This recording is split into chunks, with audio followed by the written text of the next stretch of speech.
दृष्टि से भी तीन रूपों का वर्णन किया गया है। एक कुमारी कन्या है,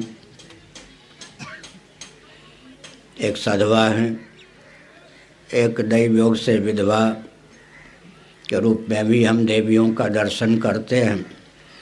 तो 10 महाविद्या में कुमारी के रूप में, साधवा के रूप में, विधवा के रूप में हम देवी को पाते हैं। और भी कुछ गुप्त बातें हैं, उपनिषदों में आया, स्मृतियों में आया कि जिसको हम कुमारी कन्या कहते हैं वो भी दैवी दृष्टि से विचार करें तो विवाहिता होती है। कितने समय तक गंधर्व उपभोक्ता होते हैं, कितने समय तक कौन, यह सब शास्त्रों में बताया गया। उसके बाद प्रत्यक्ष रीति से मनुष्य कुल की जो देवी कन्या होती है उसका विधिवत विवाह होता है, लेकिन आयु के हिसाब से देवता उसके पति पहले से ही होते हैं। और एक विचित्र बात है कि जैसे पृथ्वी है उसका संसर्ग शरीर को प्राप्त है ही, उससे कोई पातिव्रत्य का खंडन नहीं होता, क्योंकि शरीर में ही पृथ्वी का संश्लेष है।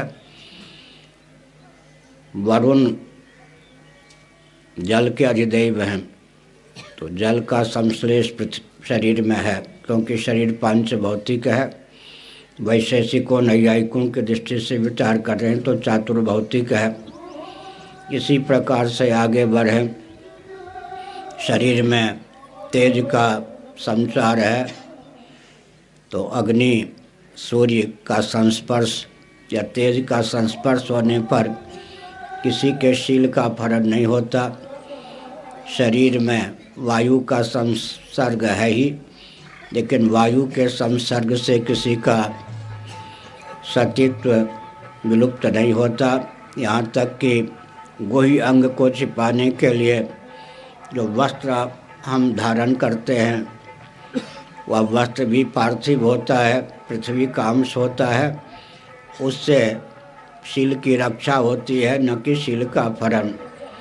इन सब दृष्टियों से शास्त्र सम्मत और लौकिक विधा के अनुसार देवी को सिंदूर अर्पित करते हैं।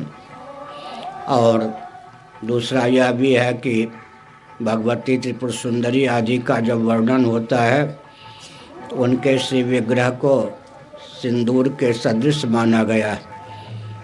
इस विधा को भी व्यक्त करने के लिए सिंदूर समर्पित किया जाता है।